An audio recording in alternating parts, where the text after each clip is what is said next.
চলে আসলাম আরেকটা ভিডিও নিয়ে। আশা করি সম্পূর্ণ ভিডিওটার সঙ্গেই থাকবেন। তো আসসালামু আলাইকুম, সবাই কেমন আছেন? দেখতে পাচ্ছেন খুব সুন্দর একটা তরকারি রান্না করেছি। এটা ইলিশ মাছ দিয়ে কই রান্না করেছি। এই কইটাকে অনেকে চিচিঙ্গা নামে পরিচিত। খেতে কিন্তু ভীষণ মজার হয়। তো চলেন দেখে আসি কীভাবে রান্না করলাম। প্রথমে এখানে দিয়ে দিচ্ছি পরিমাণ মতো তেল।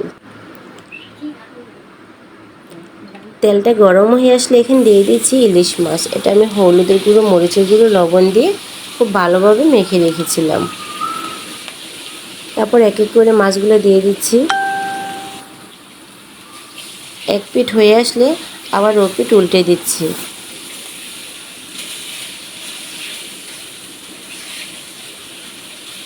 ইলিশ মাছটাকে বেশি ভাজা করা যাবে না, অল্প একটু ব্রাউন কালার হয়ে আসলেই নামিয়ে নিতে হবে।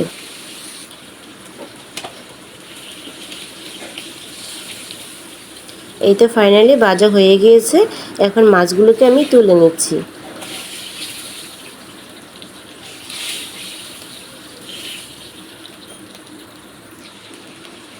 এই তেলেই দিয়ে দিচ্ছি আমি ইলিশ মাছের যে ডিমগুলো ছিল, সেই ডিমগুলো দিয়ে একটু ভেজে নিচ্ছি। তারপর ওই তেলেই দিয়ে দিচ্ছি আমি পেঁয়াজ কুচি। পেঁয়াজটাকে একটু ভালো করে ভেজে নিতে হবে।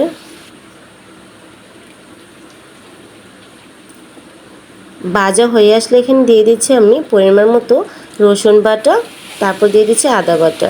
দিয়ে একটু নাড়াচাড়া করে এটাকে ভেজে নিতে হবে যেন কাঁচা স্মেলটা না আসে। দিয়ে দিচ্ছি পরিমাণ মতো হলুদের গুঁড়ো, মরিচের গুঁড়ো, স্বাদ মতো লবণ, আর দিয়ে দিচ্ছি পরিমাণ মতো ধনিয়ার গুঁড়ো। সামান্য একটু পানি দিয়ে খুব ভালোভাবে এটাকে কষিয়ে নিতে হবে। তা আমরা তো সবাই জানি মাংস যেটি রান্না করি ভালো কষানো হলে রান্নাটা খুব মজা হয়। দিয়ে দিলাম এখানে কিছুটা কাঁচামরিচ। তারপর এই তো এখানে দিয়ে দিচ্ছি কই।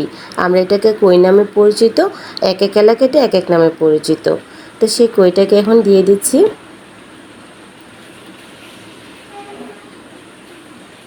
দিয়ে খুব ভালোভাবে মশলাগুলোর সাথে নাড়াচাড়া দিয়ে মিশিয়ে নিতে হবে। এই সবজি তরকারিটা খেতে যে এত মজার হয়, যারা খেয়েছেন তারা তো অবশ্যই এটার টেস্টটা বুঝতে পেরেছেন। আর যারা এখনও খাননি তারা একবার হলো ট্রাই করে দেখবেন। খেতে কিন্তু ভীষণ মজার হয়। ইলিশ মাছ দিয়ে কই রান্না, কই ইলিশ মাছ দিয়ে ঝোল। আমি এটা ঝোল ঝোলে আজকে রান্না করব। খেতে কিন্তু দুর্দান্ত লাগে। আর এই রান্নাটা কিন্তু একটা দুর্দান্ত রান্না হতে যাচ্ছে। ভিডিওটার সম্পূর্ণ সাথেই থাকুন। এই তো ডেকে দিয়ে আমি কষিয়ে নিলাম, কষানো হয়ে গিয়েছে। এইখানে আমি দিয়ে দিচ্ছি মাছ ভাজাগুলো।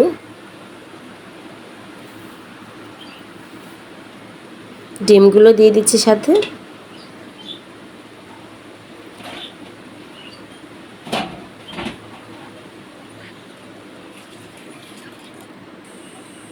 তারপরে এখানে দিয়ে দিচ্ছি পরিমাণ মতো পানি।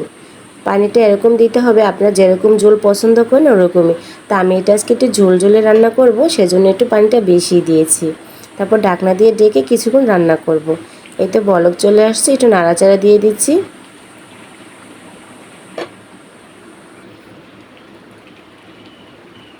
কহিটা একদম সিদ্ধ হয়ে গিয়েছে দেখতে পাচ্ছেন। এখন দিয়ে দিচ্ছি এখানে ধনেপাতা। তরকারিটা হয়ে আসছে। ধনেপাতাটা কিন্তু না দিলেও নেই, আমি সব তরকারিতে ধনেপাতাটা দিই, খুবই ভালো লাগে আমার কাছে। ধনেপাতাটা আমি একটু বেশি পরিমাণেই দিই। তা আমার রান্নাটা কেমন হলো অবশ্যই কমেন্ট করে জানাবেন। আর এটা কিন্তু একবার হলো ট্রাই করে খেয়ে দেখবেন। ইলিশ মাছ তো আমরা সবাই সব রকমই খেয়ে থাকি, একবার হলে কই দিয়ে ট্রাই করবেন। আল্লাহ হাফেজ।